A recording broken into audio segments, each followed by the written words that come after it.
We have lost so much in the midst of battling immigration. You guys have no idea. Joshua was an innocent man. Joshua is an innocent man. And it's like so many people just throw so many darts, and try to defame someone's character when they don't know anything because of what they see online, what they see in the media about immigrants, what they think about Nigerian men coming to America, any form of immigrant man, any form of immigrant person, man or woman coming to America. And that, I feel, has been one of the hardest things to come against while trying to share our story, and while trying to ask for support, while trying to ask for prayers, while trying to ask for people to give to the baby registry, while trying to ask for people to help donate to reunite a family. And while I'm not shaming those people for having their thoughts, and I'm still grateful for those that are helping us, I can't lie and say that those things don't hurt us. You know what I'm saying to us? Our family is literally grieving the death of our great grandmother in Nigeria. We're facing the death of our uncle. We're facing the death of so many things that are going on while fighting for our immigration. Not only that, my husband has missed so many monumental stages within our pregnancy. It's our first pregnancy we've ever had.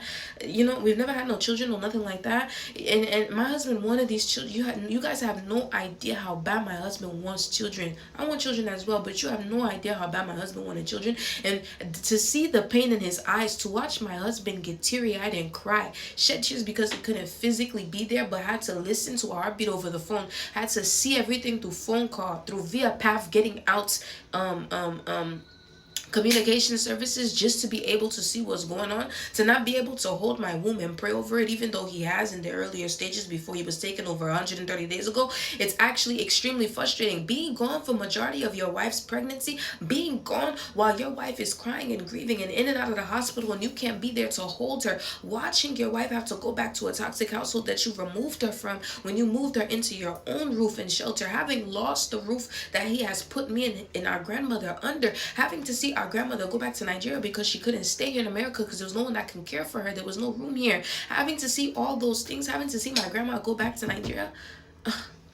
Man, you guys have no idea the things that we're facing. And people just keep throwing darts, fiery darts. But we thank God for the capacity. We thank God for being able to carry us through. We thank God for his prayers. We thank, God is praying for us too, I believe. We thank God for the destiny helpers that he sends. We thank God for his prayer warriors and praying and covering us continually in the blood of Jesus, continuing to pray over us. Because Jesus, the things that we face, people wishing death on our babies, people trying to claim our marriage is fraudulent, people making up all these crazy things, trying to say, oh, you should have never brought him from afar. My husband would have been here for what would be 10 years, not just abiding here and just being here illegal or nothing.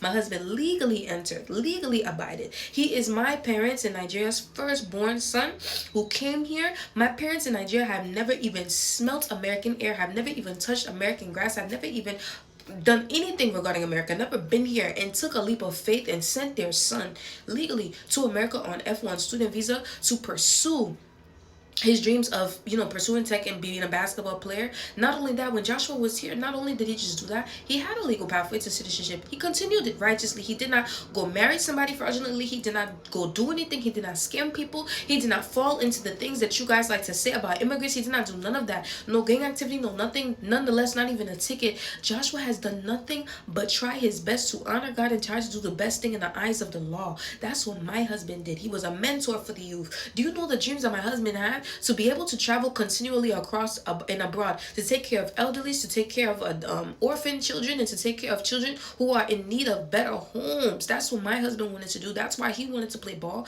It wasn't just about trying to achieve the dreams of the family back home who never got to do it. It wasn't just that. My husband wanted to set other people up in better positions. It wasn't just about himself. You get what I'm saying? So when I hear people say these things about my husband like they know my husband, when I hear people speak on me like they know things about me, they don't know nothing about us and what we're trying to do. We're just people that just want to do the Lord's work. You understand?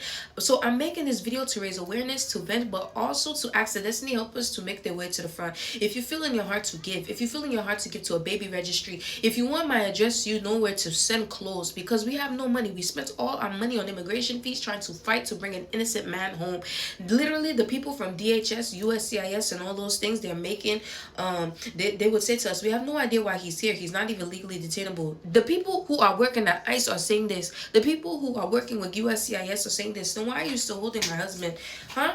Why are you still holding him? There are people who literally have left on bond that were not even considered flight risk, but they have attempted murder charges. They have served 10, 12 year sentences before being taken into the detention center for immigration, and they were able to walk free. Yet a man who's never even heard a fly, a man who's never barely even offended anyone in his life, someone who did nothing. He was what is it, in seminary to become a minister. He did nothing but care about youth. Or he wanted to open up a recreational center for children. Someone who did nothing but create fashion content, would want to ride his skateboard, go play ball in the park.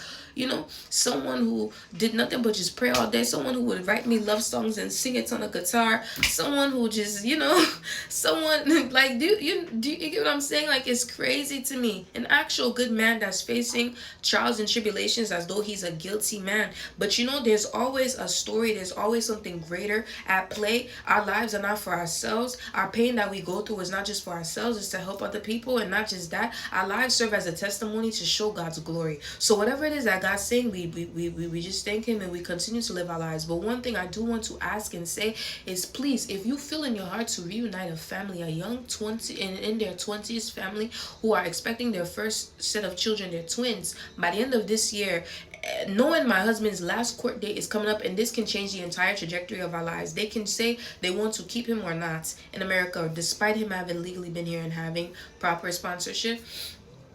If you are someone who feels what I'm saying, if you're someone who understands me, if you're someone who knows what it's like to potentially have to give birth without the father of your children there, if you're somebody who has had a husband and anything like that, if you just understand me, if you feel me, if you hear me, if you feel me, if you feel touched, if you feel led, if you're a destiny helper, if you're a prayer warrior, anything, please feel in your heart to give to our Cashapp, our Zelle, our Apple Pay, something. Please comment, like, repost. I don't care if you have a mean comment, a positive comment, leave something, because the engagement will help push out the video to someone who cares enough to help. You understand what I'm saying? So please, we thank you in advance. We love you. We continue to uplift you. May the Lord bless you for what you're doing for us, and we're always grateful. Our family near and far are grateful for all that you're doing.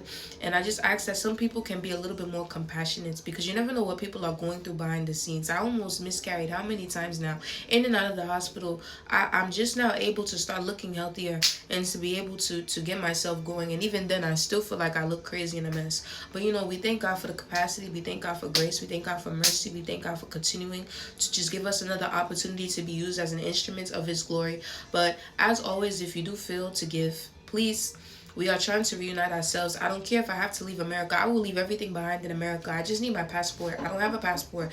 If you can help me to get my passport, if you can help me to get our parcel shipped and mailed to Nigeria, if you can help us with that, that would be great. And as you know, they say it's harder to come up in Nigeria and to do everything that's necessary. The US dollar to Niger currency is way different. So having the US dollar to be able to convert to Naira would really help us. So if you can just give us some money to help us, if you know anyone that can help us, that can connect us, anyone that can anything, I'm telling you, I don't even know what to ask for at this point. Please, prayers. But yeah, I'll make another video. I'll keep you guys posted. And yeah, just thank you for everything. I love you. Bye.